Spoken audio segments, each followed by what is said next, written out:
The world of anime mourned the recent passing of Akira Toriyama, the visionary creator behind the global phenomenon known as Dragon Ball. Get ready to embark on an epic adventure filled with powerful warriors, mythical creatures, and jaw-dropping battles. Join us as we dive into the iconic anime series that has captured the hearts of millions worldwide. From the legendary Scion Warriors to the quest for the mystical Dragon Balls, prepare to be swept away by the action-packed saga of Dragon Ball. Dragon Ball is arguably the best of the franchise, 1986 to 1989. Simply titled Dragon Ball, the series' original anime adaptation is arguably the best of the bunch. Not only does the anime adapt its story arcs far better than Dragon Ball Z, but Dragon Ball also doesn't suffer from nearly as much inconsistent animation or awkward filler. Dragon Ball's filler contributions tend to add depth to the main story, expanding on what was already present in the manga. Interestingly, Dragon Ball's shift into Dragon Ball Z can be traced back to the 23rd Tenkaichi Budokai, when most of the staff that would eventually make up DBZ started working on the series.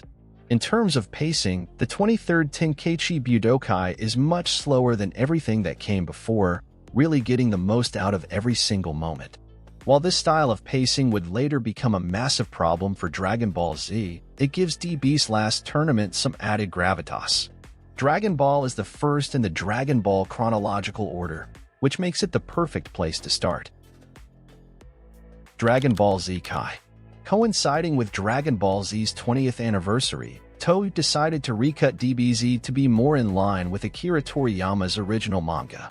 Kai Sports re-edit scenes, a lower episode count, a brand new score by Kenji Yamamoto, and some decent performances from the cast.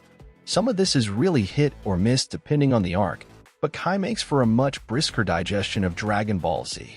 Fans will miss out on a lot of what made Dragon Ball Z the anime such a great experience, but Kai offers a nice reinterpretation of Z's first three major story arcs, notably making the Frieza arc actually bearable in animated form. The Scion saga isn't quite as good, but the Res Core arguably suits this portion of the story better, and Kai ending at the Cell saga is a fine resolution. Dragon Ball Z Kai, the final chapters. On the whole, Kai, the final chapters is a disappointing follow-up to the original Dragon Ball Kai. While Kai was by no means perfect, including filler that very easily could have been cut at times, it at least had a clear vision and didn't have a green tint adulterating the entire screen. With Kenji Yamamoto fired, the final chapters also suffers from a painfully generic score. The final chapters does not trim enough fat to justify its existence. The animated Buu saga still feels quite bloated, and the Japanese version features worse performances in general. If nothing else, the English dub is actually quite good and follows in Kai's footsteps, so there's plenty of merit in watching both Kai and the final chapters in English. The Dragon Ball Z movies. Long ago, a small group of pure-hearted Saiyans pooled their powers to create a savior. Dragon Ball was at its height in popularity throughout DBZ's airing. It's no surprise that 15 total movies were made. Unlike the original Dragon Ball movies, DBZ's movies aren't retellings of established sagas. They tell unique stories set loosely during points throughout the DBZ story. DBZ movies have introduced fan-favorite villains such as Broly and Cooler. The former later became canon thanks to DBS. Speaking of DBS, the final two DBZ movies served as the starting point for Dragon Ball's return to anime after nearly 2 decades. Battle of the Gods and Resurrection, F reintroduced Goku and his friends with new and returning threats and transformations in what was originally a continuation of the DBZ anime. DBS later adapted Battle of the Gods and Resurrection, F for anime, expanding the story while sacrificing art and animation in the process. Dragon Ball Super. This world needs a hero. We agree. The return of the Red Ribbon Army is near! No one could have possibly expected DBS to suddenly end with the Tournament of Power.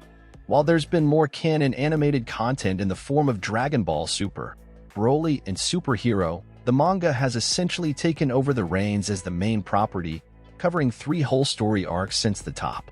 Still, DBS is quite an interesting series in its own right. Plagued by scheduling problems, DBS' early run was generally terrible and a disappointment to many fans. Starting with the future Trunks saga, however, DBS brought in a good bit of DBZ's tension. By the time the Tournament of Power hit, DBS seemed to be in legitimately good shape production-wise. While the anime suffers narratively, DBS manages to ground itself better within the context of the series. The Dragon Ball Super manga. When one door closes, another opens. Fans of DBS were distraught when DBS ended its run after the top. Eager for a continuation of DBS, many turned to reading the Dragon Ball Super manga for the first time. The DBS manga, which is released monthly on V-Jump in Japan and Viz Media in English, is a different take on the DBS story. This is because Toriyama develops ideas and designs for stories and provides them to the anime and manga teams, separately. This has led to both versions of DBS being similar in some areas, but widely different in others. It does skip over Resurrection F as well as Broly with only a passing mention that those events still happened. What comes after Dragon Ball Super is answered through this manga, which is now on its third post-P arc. This third arc is simply an expanded retelling of Super Hero, which also tells a prologue story centered around Trunks and Goten. Its other two arcs, the Galactic Patrol Prisoner Saga and the Granola the Survivor Saga, are fantastic in their own ways and have Dragon Ball fans begging for an anime adaptation. Super Dragon Ball Heroes.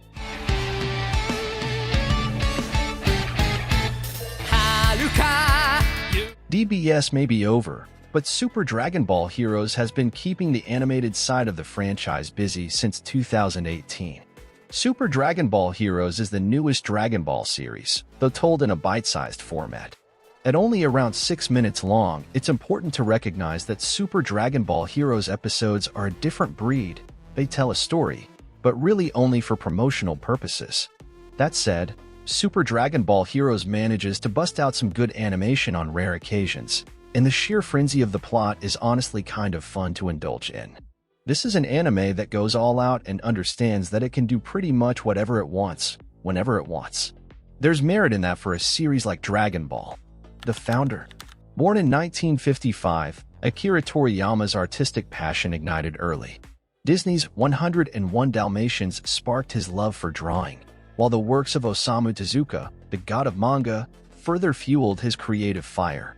After graduating high school, Toriyama pursued a career in manga, facing numerous rejections before finally landing his first professional work in 1978. Sadly, Akira Toriyama passed away on March 1, 2024, at the age of 68. According to sources close to him, he had been battling a brain tumor and was scheduled for surgery shortly before his passing. The news of his death sent shockwaves through the anime community, with fans and fellow creators expressing their condolences and celebrating his immense impact. Dragon Ball is a testament to the power of imagination and storytelling. The series stands as a cornerstone of anime, a reminder that a single creation can have a ripple effect across an entire industry. So, the next time you witness a determined protagonist powering up for a climactic battle in your favorite anime, remember the influence of Dragon Ball and the visionary artist who brought it to life. Thanks for watching. Don't forget to like and subscribe to our channel for more content like this.